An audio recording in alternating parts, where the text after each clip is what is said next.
everyone. Ngasi video ano mo puragan laksare. Ngasi video si yam important hoy ba video hoy di koigi sidai sida aina nahan mamang da hajagiba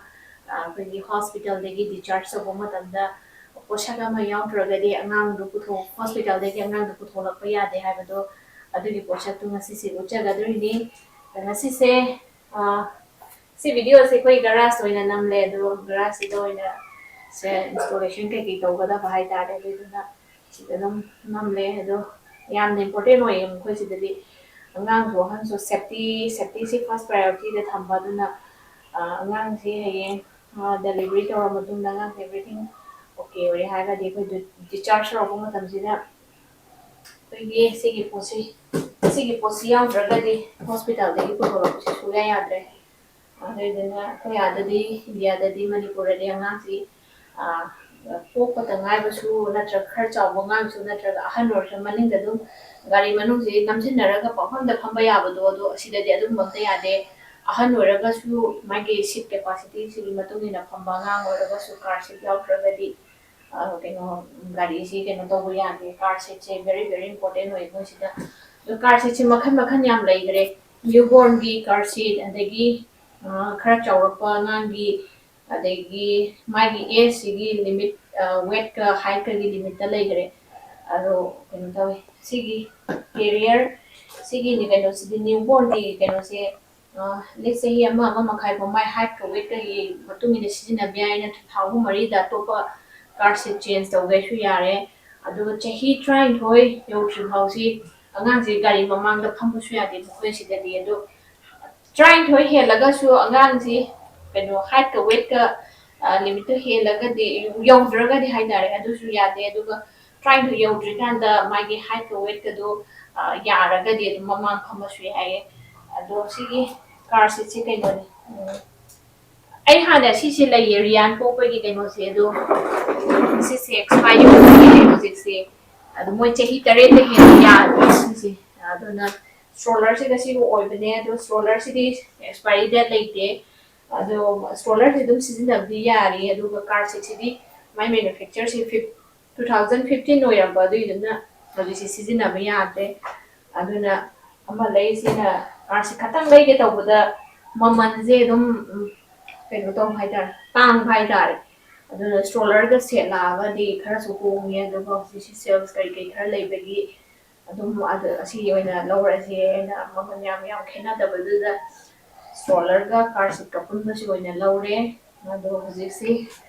hangtoge si adum phari pen kai ge do si dum thamage si oina sizinarage baby si lakto ko kui drabane na ko everything ready de thambai tare o che he che thong chen tawdana ma hoji gari de install tawraga thamduine aduga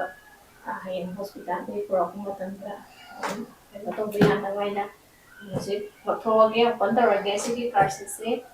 aduga installation tawduine gari da Yengse jumela bai thabak se tawal lage ni lạc rồi con em đến đi lạc rồi đấy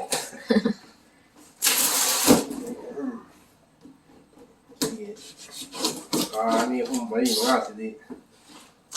rồi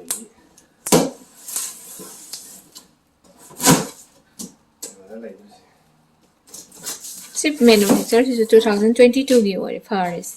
singa sige kainon video si de garage to ina namle masu suma na mali hane se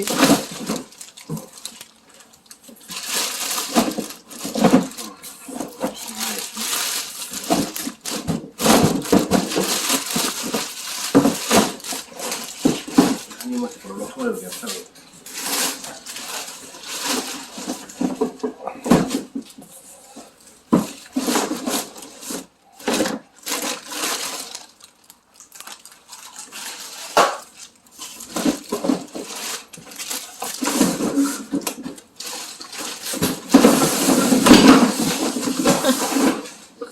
nó thằng nó sẵn rồi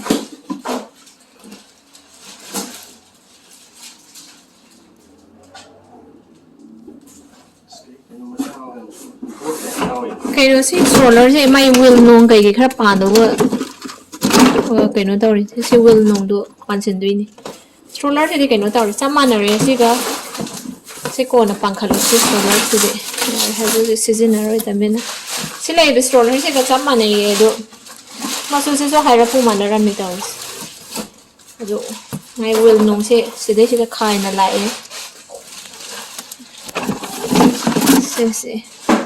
se pansin ba ma darkar oi se do car se di kaim ta pan ngai darkar oi dre si gi base se car se ahum ne hapak tu se gari se da edi gama rian gama ado edi gidi macha ma mu sendore mai chahi si keno si yaw anchor se yaw pra yaodradi da se seat belt do na tawrase ado anchor do lok thola seat belt do no tawrase anchor hapchin garo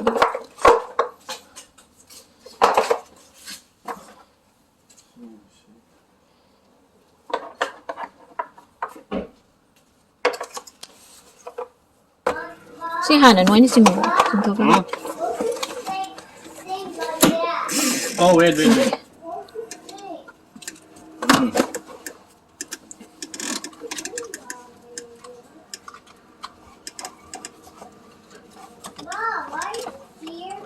Where they are?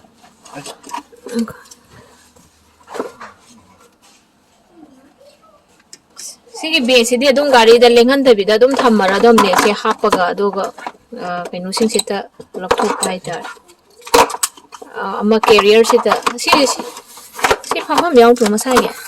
ko phama myang tu sita asi kochin garo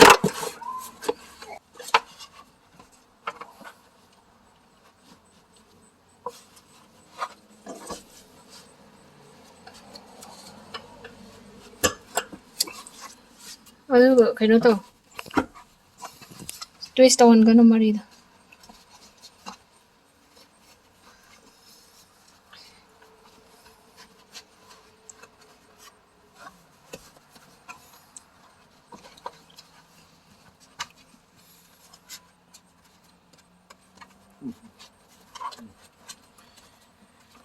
kakhala simon ani mang nam selaga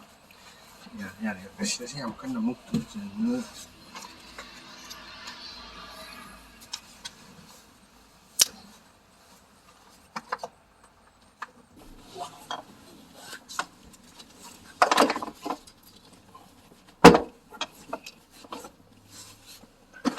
taito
pai di pai re khara som den chong na pam da karai Sono. Kamera mo hapde ama aso ba chala roi ma na sa do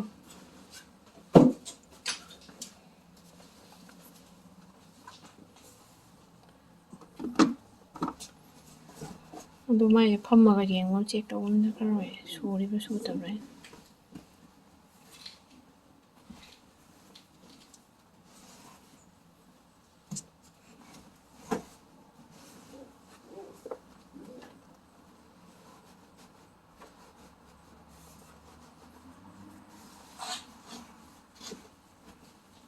Nga nói cái này. Thong được thêm đứa giờ là Dạ nói nữa. thêm đâu rồi Thong mém này. giờ này tôi sẽ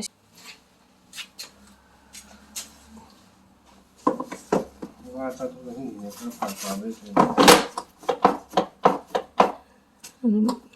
mà phong bữa tôi squeeze đâu đâu đâu vậy đó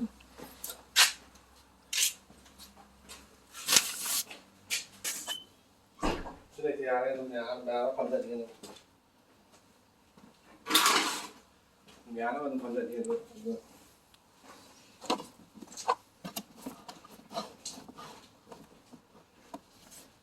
Yengse installation tàu lôi cái này gì, aduh asisi asigi base dia tu masih gari dah lengan dah dia tu tham berani asisi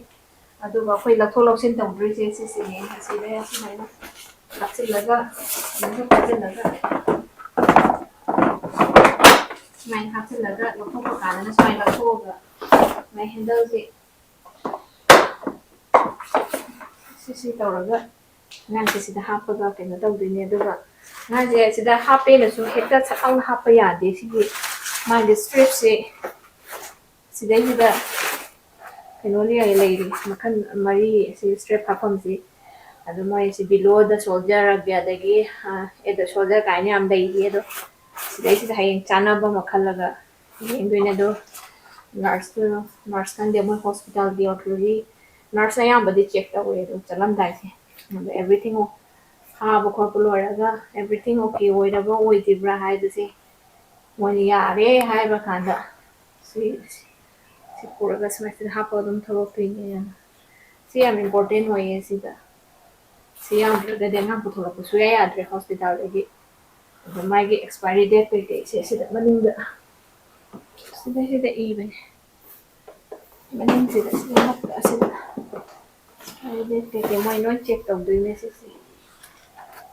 then sida sumaina kind of safety se yamna dakar hoiba da sida safety se ya kind gari yu thawraga gari thawbasu yade yabudi yai by percentage ai khara lai ado police na pharaga di license suspend gumba fine yam dai aduna safety is very important hai tare sida